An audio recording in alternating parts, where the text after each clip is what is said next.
Hey all, Rob Ryder here.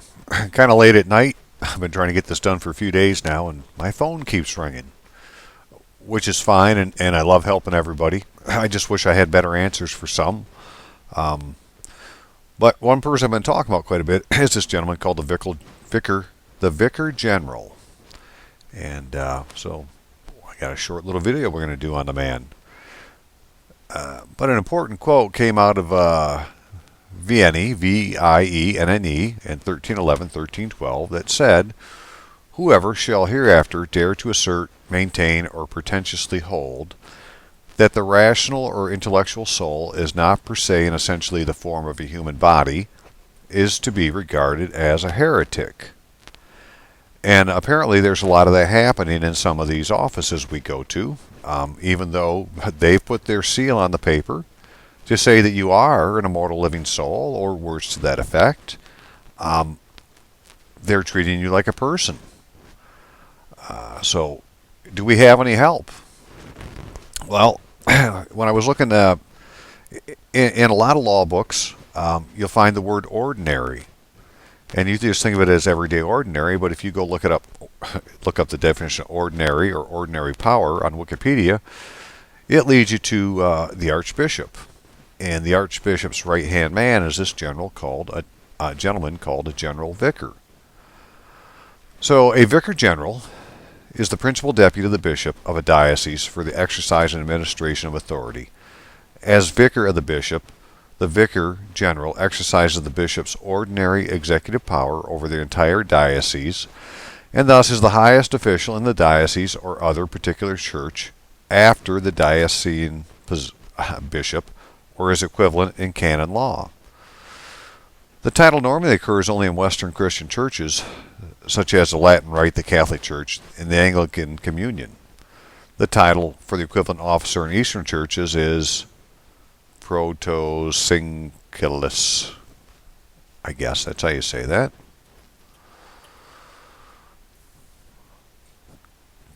The highest official of a diocese after the ordinary. He is a cleric legitimately deputed to exercise generally the episcopal jurisdiction in the name of the bishop, so that his acts are reputed the acts of the bishop himself. The wide power of administration now enjoyed by the vicar general belonged formerly to the archdeacon. The later official was the first among the 7 deacons, a number long retained in many churches, and he held office not by reason of priority or ordination, but by free appointment of the bishop. To him was generally committed the external administration of the diocese, including the control of the inferior clergy and the right of visiting and correcting all clerics by judicial procedure. So if you understand that all these courts are under civil law or ecclesiastic law, because all civil law is under ecclesiastic, even if it comes out of positive law, of canon law, is still ecclesiastic. The whole thing of canon law is ecclesiastic. All the books are. So civil law comes directly out of canon law. And here's a man that gets to go out and visit and control the inferior clergy as necessary, and correcting all clerics by judicial procedure. So here's a little history. Now all this is on Wikipedia. You can go read it for yourself. So I don't know if I'm going to read all this, but this is just kind of how the custom began in the 6th century. So this is how long it's been going on, since the 6th century. Something's been, there have been things going on that's led to the system we have today. Obviously, they had to start somewhere. In the 6th century, there were both urban and rural archdeacons, and the diocese were divided into districts ruled by these officials. The custom began in France and later spread all over Europe. By the 11th century, the jurisdiction of the archdeacons had become ordinary and stable. They had courts of first instance, and besides their contentious jurisdiction, and I probably should look up the word contentious to see what kind of jurisdiction that is. Well, brother, close that door. Excuse me for that. They had courts of the first instance, and besides their contentious jurisdiction, they had wide administrative powers. So much so, indeed, that they became obnoxious to the legitimate exercise of the bishop's authority. In consequence, from the 12th century onwards, we find new diocesan assistants of the bishop, later called vicars general, or officials, removable at the will of the ordinary. Vicar general are not named in the whatever these things are. So they're not in that book, but they exist today. In large dioceses in England and in some other countries, a distinction was made between the Vicar General, who had voluntary jurisdiction. So, did we volunteer? We do have the right to volunteer. We have free will, and that's what voluntary is. So, voluntary jurisdiction or administration. And the official who had contentious jurisdiction. And I'm going to say the official is, in contentious, just by the way this reads, is what they do in civil law, where everything is about a controversy. If there's no controversy, you wouldn't be in court. So who's bringing the controversy? They are. But this distinction was never received into common law. And please see, this is small c, common law. It has nothing to do with English common law or any other common law except Blackstone's definition of common law, which is the unwritten law of reason. And the title of Vicars General and official are used indiscriminately for the same person in the whatever those books, some decrees. They're probably pretty important. Someday I'm going to go look at all these. I haven't yet, but the rest of this was important enough to put out, and because I'm talking about this Vicar General, and people wonder who the hell he is. So the institution of Vicar Generals greatly limited the powers of the archdeacons, and finally the later officials were reduced by the Council of Trent to mere honorary dignitaries in cathedral chapters. According to the present discipline, the Vicar General is deputed by the bishop to exercise the later's jurisdiction in certain universality of power. Bishops could not themselves be competent to establish officials with the same ordinary faculties which they themselves have, and consequently the office of Vicar General rests on the powers communicated by the Pope and common law. And you are common law. They're talking about man. Consequently, the office of Vicar General rests on the powers communicated by the Pope and common law. Well, how does you communicate in common law? It must be spoken. And that's why you would have to do it with an acknowledgement. Because an acknowledgement done correctly with the notary seal or competent officer and then a certificate of authority is now your free will act and deed done as a common law deed and is merely a memorial to the wish that you had before. You had the wish for, you spoke it to yourself in your mind, whatever, you put it on paper. Well, the act happened before the paper, so the paper is merely a memorial. But because it has 3 living witnesses on it, the paper is considered living and carrying your free will act and deed to the person that's going to. The bishop, therefore, cannot concede to the Vicar General any jurisdiction except within the bounds allowed by the law, or legitimate custom, or expressed apostolic indults. The jurisdiction of the Vicar General is necessarily universal in the whole diocese for persons and causes with a universality. However, no absolute, not absolute, but moral. And moral has to do with the conscience. And they have us classified as being unconscious. In fact, if you look at some courts, they're called courts of competent jurisdiction. Well, if they have to say some are competent, then some must be incompetent. Those are the ones you want to stay away from. Not absolute, but moral. And therefore, though the bishop can restrict it both as to places and causes, he cannot so limit it as to cease to be general, at least morally. So as long as you're dealing with the conscience, and we have from them on our acknowledgement that we are a living man, an immortal living spirit created in the image of God, and we're conscious of our Trinity, because they can't restrict anything that has to do with the moral issues. To say you're not would bring them back to that quote that came out of, we'll go back and look at it. This quote here. Whoever shall hereafter dare to assert, maintain, or pretentiously hold that a rational or intellectual soul is not per se and essentially the form of a human body is to be regarded as a heretic. So they would be breaking that moral law.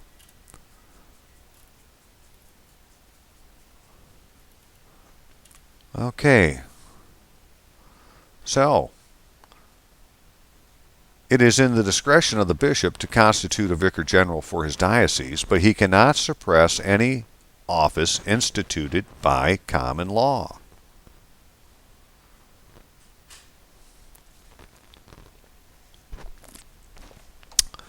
So, the office has to be there. And in my mind, the office has to be filled. And I have seen on some of the archdiocese sites, they have an office for the Vicar General, and it has a phone number and a name. And I talked to, well, I didn't talk to, but a brother in Ohio that I've been on this journey with for many months happens to live in the city where there is a Vicar General. And he stopped by today to make an appointment. And Godspeed with you, James, brother. Go find out what the man will tell you. The office of Vicar General is unique, and therefore there should not be several of them in one diocese, either acting in concert or governing a special part of the diocese. However, separate Vicar Generals may be appointed for the faithful of different rite or language. So we're going to find out that, Vicar Generals can be anywhere.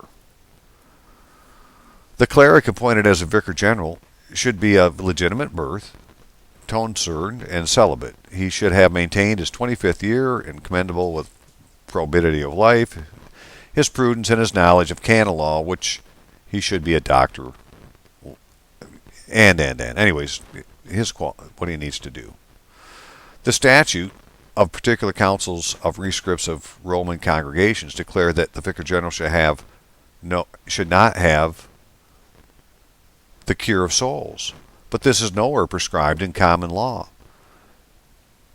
And though an urban parish or capitular office of the rectorship of a seminary are hindrance to the liberty of Vicar General, yet they are not strictly incompatible with it.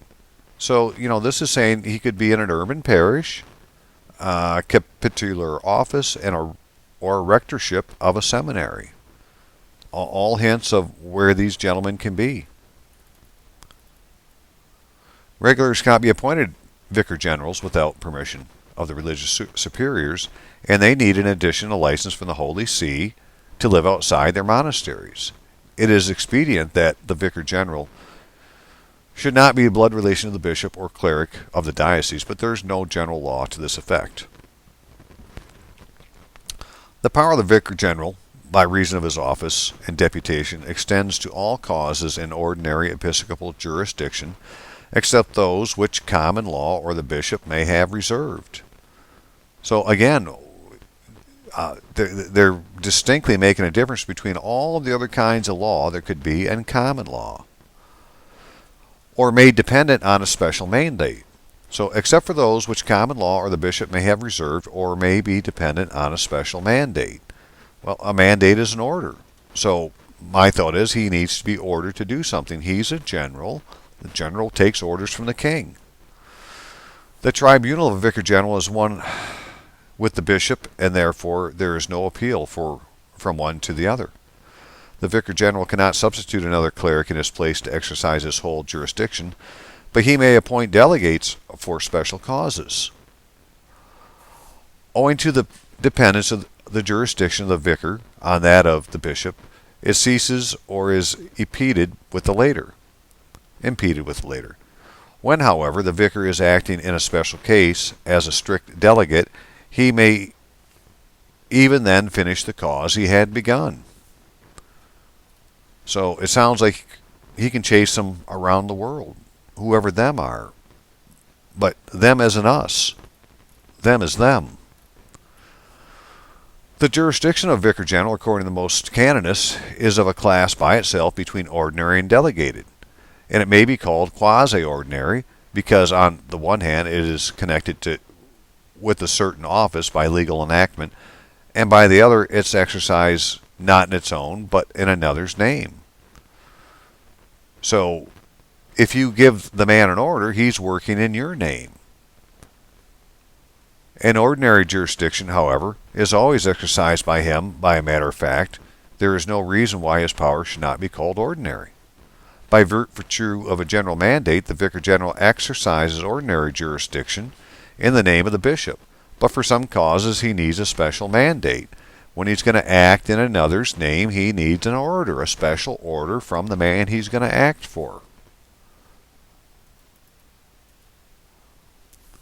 These are two: to make a visitation to the diocese to confer benefices of free coalition, to punish the excesses of clerics, or remove them from their benefice or office, to use the bishop's tridentine faculties of dispensation and suspension to coincide demissorial letters for receiving orders. So there's an important paragraph that I need to go through and find out what all these words mean, and I wish everyone else would do the same. What is a benefice? What's a diocese? What is his faculties? It sounds to me like it's something out of the Inquisition myself. Maybe that's where they go to when they've been bad. All the above requires special mandate by explicit law. So you need to write them a damn law and give them a special mandate for them to go out and punish the excesses of clerics or remove them from their benefices or offices. But others of a similar nature, according to canonists, also require this mandate. So for these that we just talked about, it has to be a special mandate by explicit law. Got to look up that word explicit just to make sure what that is. They are to suppress, unite, or divide benefices, to admit resignations for the purpose of exchanging benefices, to convoke a diocesan synod, to erect monasteries and confraternities.